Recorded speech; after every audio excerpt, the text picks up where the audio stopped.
Menurut saya toleransi agama tidak sekedar hanya kita tahu berbeda. Itu yang disebut toleransi yang sesungguhnya, tidak hanya melihat berbeda.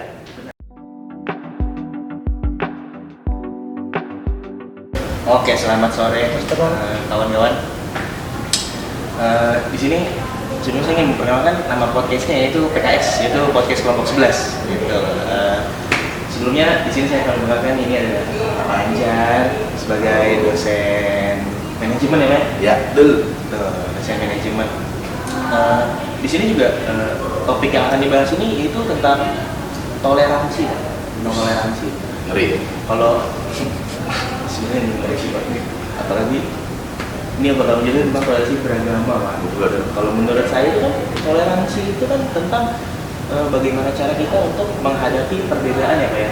Betul. Gitu. Kalau entah perbedaan budaya, suku, ras, atau agama gitu segala macam. Kalau menurut Bapak toleransi beragama itu bisa dijelaskan seperti apa? Baik. Menurut saya toleransi agama itu tidak sekedar hanya kita tahu berbeda, gitu ya. Misalnya dirimu Muslim, saya Katolik, gitu ya. Lalu kemudian kita tahu, sama-sama tahu, terus kemudian kita ya toleransi gitu, sama-sama tahu gitu. Tidak begitu. Toleransi itu jauh lebih daripada itu. Ada pembeda, dia tahu berbeda, tetapi dia juga tahu bahwa ada sesuatu yang sama.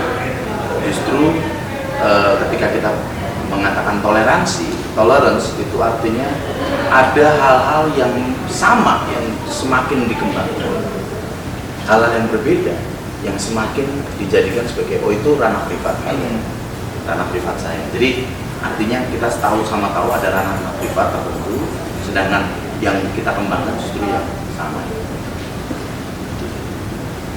Kalau ini Pak, berarti kan apa namanya adanya itu batas-batasnya Pak ya? Betul. Ada batasnya. Betul. Untuk apa namanya bagaimana cara kita menghargai Ya, perbedaan tersebut betul. gitu kan.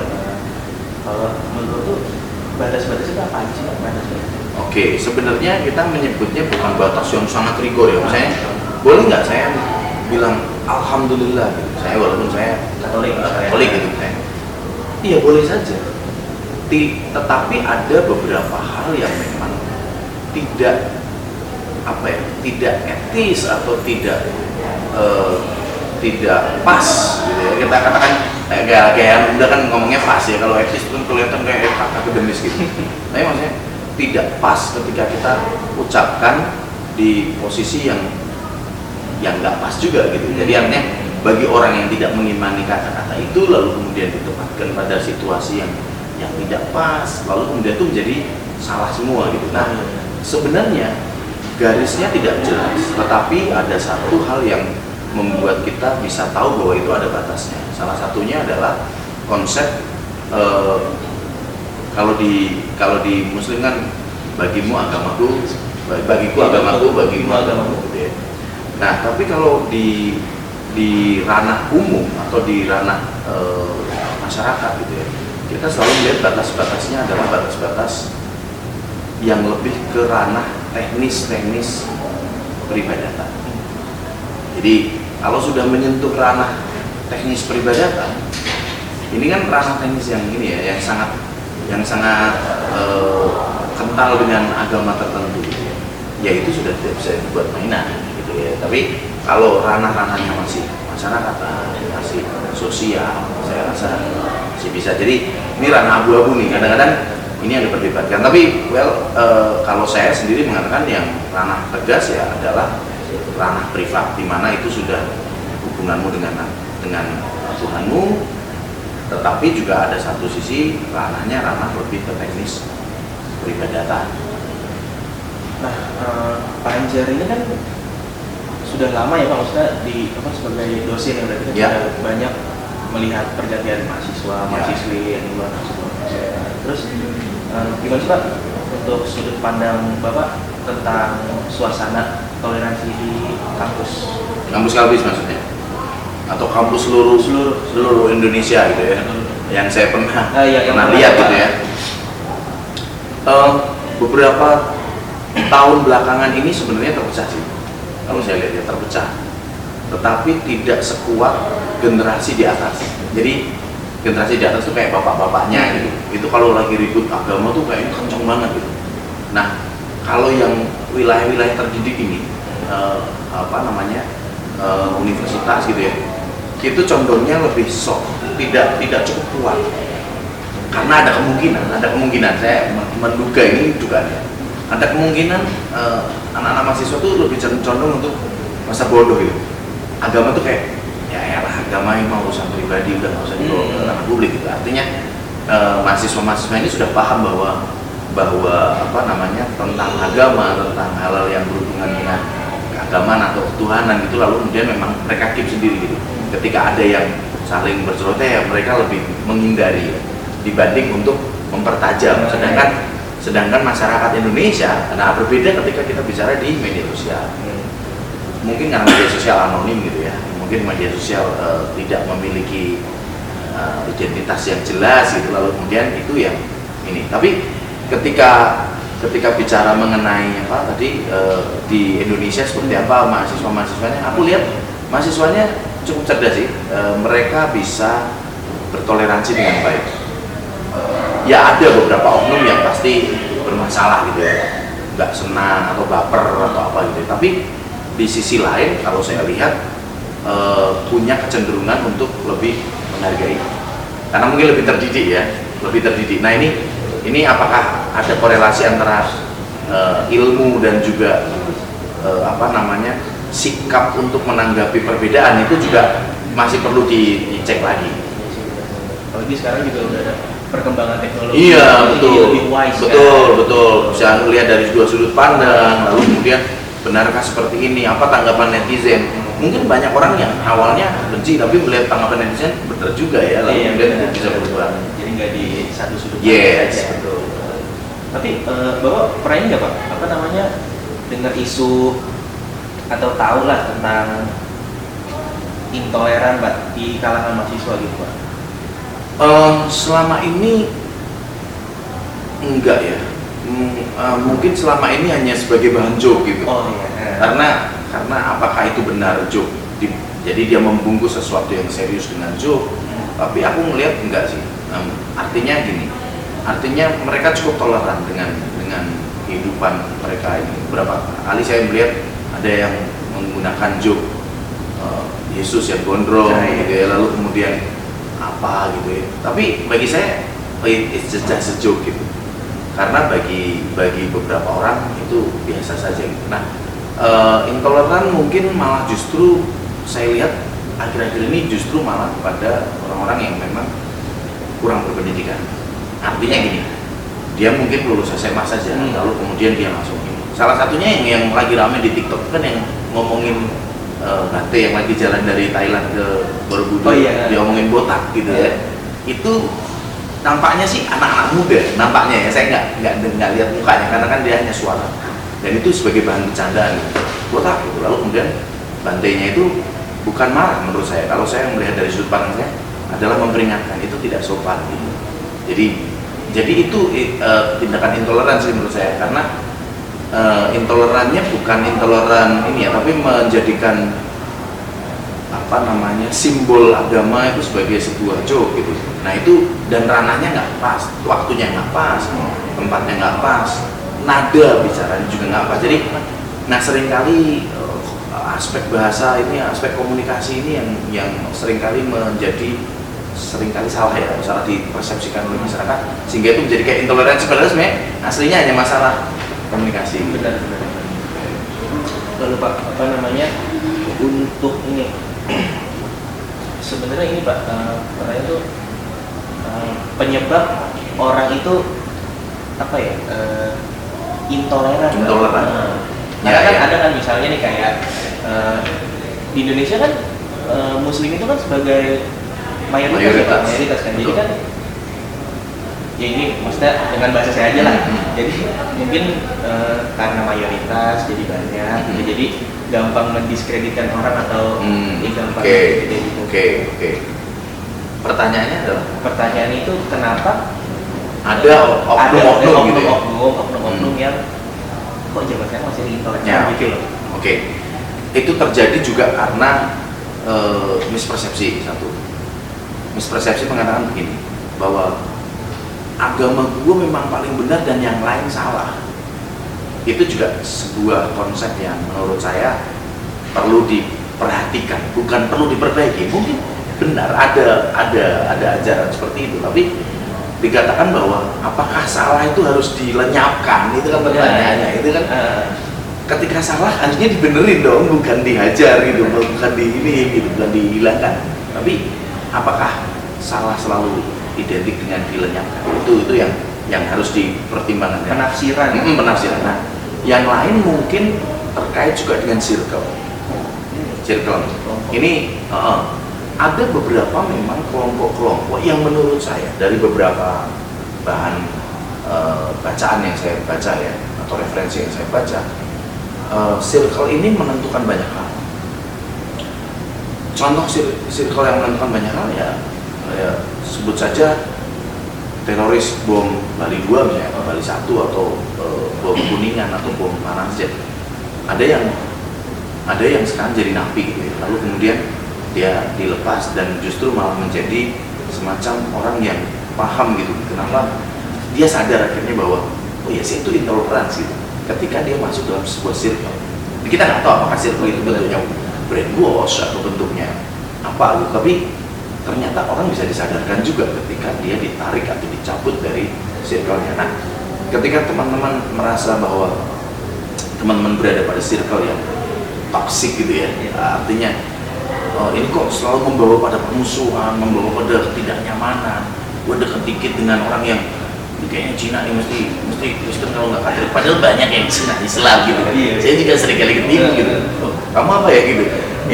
Jadi seringkali begitu. Tapi circle itu lalu kemudian menentukan banyak. Nah, kalau kita merasakan kita berada di circle misal, saran saya sih segera cabut gitu ya, segera cabut. Dan ya ada dua pilihan juga sebenarnya, tetap di situ untuk memberikan penyadaran gitu ya kepada circle itu, atau kalau memang dia tidak cukup kuat sebagai agent of change gitu ya dia harus cabut karena dia pilihannya ya dia akan ikut pada harusnya. Betul.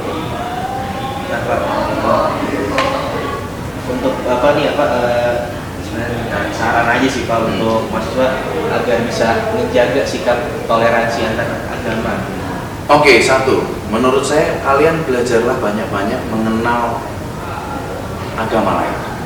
Ini penting, karena selama ini kan kita implanted ya dengan kita dilahirkan seolah-olah kita dilahirkan dengan Islam. Kamu tahu dari mana? Dari Islam. Oh iya, saya diadanin gitu ketika saya lahir.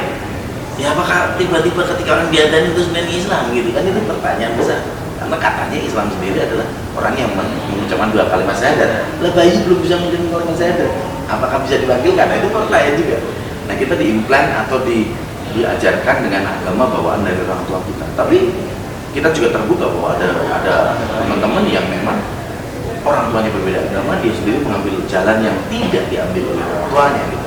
Nah, saran saya adalah belajarlah banyak mengenai beberapa agama. Karena dengan belajar banyak, belajar tidak berarti harus mengimani loh. Ini ada perbedaan yang signifikan. Ya, mengenal. Misalnya contoh saya mengenal Islam gitu ya, karena saya lahir dari Demak gitu. Saya mengenal Islam ya dari kecil. Saya ikut puasa, saya ikut ya walaupun puasa nggak full ya puasa beduk gitu dulu ngomong gitu kan. Teman-teman pada puasa ya kita masa jajan ya kan, nungguin teman-teman pada buka puasa, pas beduk buka puasa ya saya ikut buka puasa gitu. Jadi artinya itu sudah mengenal. Terus kemudian dengan mengenal kita bisa berdiskusi. Nah, ini langkah yang lebih advance ya, ketika untuk menjaga solidaritas, menjaga toleransi, salah satunya lah dengan mengenal pertama. Yang kedua adalah berdiskusi. Untuk apa? Semakin mengenal lebih dalam sebenarnya. Prinsipnya mengenal lagi tapi lebih dalam. Jadi berdiskusi dengan topik apa saja yang terkait dengan, misalnya saya pernah berdiskusi dengan teman-teman muslim. Saya tuh rumah saya sebelah masjid gitu. Dan entah mengapa itu ketika pas adzan gitu saya nggak bisa dengar suaranya. Wah, teman saya bilang, wah itu harusnya salah, harusnya nggak boleh gitu. Ya, tapi saya ngomong juga, ya tapi juga salah saya sih. Kenapa rumah saya sebelah masjid kalau memang saya bukan masjid gitu. Jadi seringkali itu jadi kayak diskusi yang lebih mendalam dan itu akan baik. Nah, yang ketiga adalah sering-seringlah untuk membuka circle. Karena ketika tidak membuka circle itu kayak gampang deh. Air Danau Galilea dan Laut Mati itu berasal dari sumber yang sama. Jadi kalau kita ke Palestina itu sumber air yang ada di Danau Galilea dan Laut Mati atau Laut Hitam itu sama. Bedanya kenapa kok rasanya bisa beda? Yang satu asin sekali, yang satu tidak. Ya karena yang ini itu mengalirkan lagi gitu. Yang sini dikekop sendiri. Jadi circle-nya itu mati udah. Nggak mau buka lagi. Sedangkan di Galilea membuka lagi. Artinya airnya menjadi segar, sini menjadi tidak segar. Nah, disitulah sebenarnya itu analogi yang bisa saya katakan ketika kamu bicara mengenai circle, bicaralah lebih pada terbuka pada circle-circle yang lain. Bahkan terbuka pada circle intoleran. Mengapa? Saya mengatakan, ya mungkin intoleran belum tahu gitu ketika berhadapan dengan circle kita. Oh iya, kita bisa berdiskusi. Siapa tahu itu menjadi semacam diskusi yang menarik dan mereka bisa sadar bahwa oh iya, saya toleran ya gitu. Lalu kemudian itu bisa berubah. Menurut saya sih terbukalah pada banyak kesempatan untuk berdiskusi. Wawasan. Dan yang terakhir nih, ini yang sering kali gagal nih teman-teman mahasiswa nih ya. Banyak membaca literasi gitu, meliterate sesuatu yang berhubungan dengan yaitu tadi gimana sih agama tuh apa sih Paskah, apa sih Natal, apa sih Isra Mi'raj, apa sih Idul Fitri, Idul Adha gitu. Dari konsep itu saja kita bisa belajar banyak gitu. Apa sih Waisak, kenapa kok itu berangkat dari Thailand menuju ke India, kenapa gitu, itu dalam rangka apa sih? Oh ternyata tuh mereka berpuasa loh, mereka adalah berpuasa dan lain sebagainya, dan itu akan membawa pada pemahaman yang lebih mendalam mengenai Tuhan. Dan ketika itu dibaca, dipahami, dirasakan, itu bisa jadi bahan untuk diskusi nantinya ketika di circle. Nah itu yang lalu membuat nanti diskusi-diskusi itu tidak lagi gibain orang, tapi mencari solusi atas masalah-masalah yang karena kan dari diskusi antar beda agama, jadi kita tahu agar misalnya tahu nih gapnya nih, kalau bicara tentang ini boleh nggak ya? Iya, betul. Jadi kita kayak ada rasa di mana kita bisa merasakan ini loh batasannya gitu. Ketika gue udah mulai nggak lucu nih, sorry, maksud gue nggak gitu, maksudnya gini. Nah itu mungkin masih bisa dikomunikasikan gitu. Saya dengan teman-teman juga seringkali bercandaan lucu-lucuan aja gitu. Ya banyak hal lah yang mungkin itu bisa jadi semacam kerinduan ketika nanti kumpul lagi gitu. Saya dengan teman-teman muslim dan lain sebagainya. Ya suatu ketika misalnya ini cerita tapi saya percepat aja. Ada suatu ketika seorang kiai meninggal gitu. Terus kiai ini orang baik. Terus kemudian karena dia baik, terus kemudian dikatakan oke, kamu masuk surga, tapi kamu jalan kaki gitu. Ya kan? Karena orang baik pasti masuk surga, tapi jalan kaki, jalannya sini, malaikatnya menunjukin jalan, kayak jalan tol gitu. Terus kemudian ada seorang Romo meninggal. Ini joke antara muslim dan Katolik gitu, jadi lucu-lucuan aja. Nah Romo meninggal nih, Romo tuh baik, masuk surga. Nah tapi karena Romo ini sudah di dunia ini nggak nikah, nggak ini gitu ya. Lalu kemudian kan dikasih fasilitas di surga, kasih sepeda. Mari Romo, terus mari pakai mari Romo, ya bener sih, saya dulu nikah masih dapat kenikmatan dunia, dia udah nikmat ini. Lalu kemudian suatu ketika mereka sedang dekat-dekatan gitu ngobrol, tahu-tahu ada yang bawa Ferrari rambut gondrong, open cup gitu, ngebut gitu, terus pakaiannya mana aja itu, sak preman masuk surga pakai Ferrari pula. Terus Romo ini itu Tuhan Yesus.